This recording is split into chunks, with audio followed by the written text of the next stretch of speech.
Так, перемычку я уже установил. Сейчас объясню как. Так, по задней стенке. В прошлом видео я вам говорил, что покажу, как я его выложил. Так, в моем случае я выставил опалубку из 2 блоков. Вот они, раз, два. И на них просто сложил кирпичи плашмя. Ну тут я уже залил. Вот они вот здесь сложены плашмя. Ну это в целях экономии, конечно. Так можно и цельными кирпичами выложить и подпиливать их под углом. Так будет легче, и не нужно никакой опалубки, ничего устанавливать.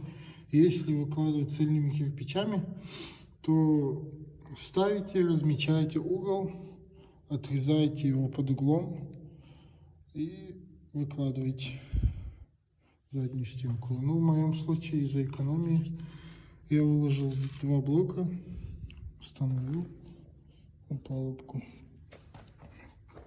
Вот так она выглядит. И на них плашмя выложил кирпичи. Вот так, со связкой. А задние пустоты забил раствором. Вот и все. Так, насчет перемычки. Сейчас я вам объясню, как я ее сделал. Так, ну с этой кладкой все ясно. Довел до сюда. Установил перемычку, деревяшку со стойками. И посчитал, сколько у меня здесь пойдет кирпичей. В моем случае ушло 14 штук. И я изготовил вот такие вот заготовки. Ну, здесь откололся кусочек. Представить. Вот так. Сделал вот такие заготовки с отверстиями. Они все были одинаковые. Подпилил их наискось. Вот. Потом выложил их всех зазором в 1 сантиметр. Отцентровал, выложил. Сейчас объясню, зачем эти отверстия. Вот, выложил все. Потом просунул в эти отверстия. Вот здесь все они такие вот. Раз, два, три, вот 14 штук. И отверстия у них совпадают все. Вот. Потом в эти отверстия я просунул стяжки 12. Они проходят свободно. У меня здесь 14 отверстий. Вот. Можно и десятку, конечно. Вот. Но я сделал 12. 2 12 стяжки я просунул вот так в длину. Стянул их гайками. Гайки и шайбы. С этой стороны и с той стороны. Ну не полностью, просто наживил гайки, пока не стягивал. Потом заполнил эти швы хорошенько кладочным раствором огнеупорным. Дал ему застыть чуть-чуть, он получился как пластилин. Потом уже я стянул эти гайки. Без фанатизма, так чуть-чуть, чтобы не было провиса. Стянул, еще раз прошелся, замазал все и все.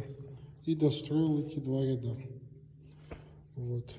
После того, как это все высохнет, она будет как единое целое. И плюс еще армировано. Угол я ставить не советую, потому что при попадании, повышении температуры, попадании огня, она будет расширяться. И вот здесь у вас все пойдет в трещинах.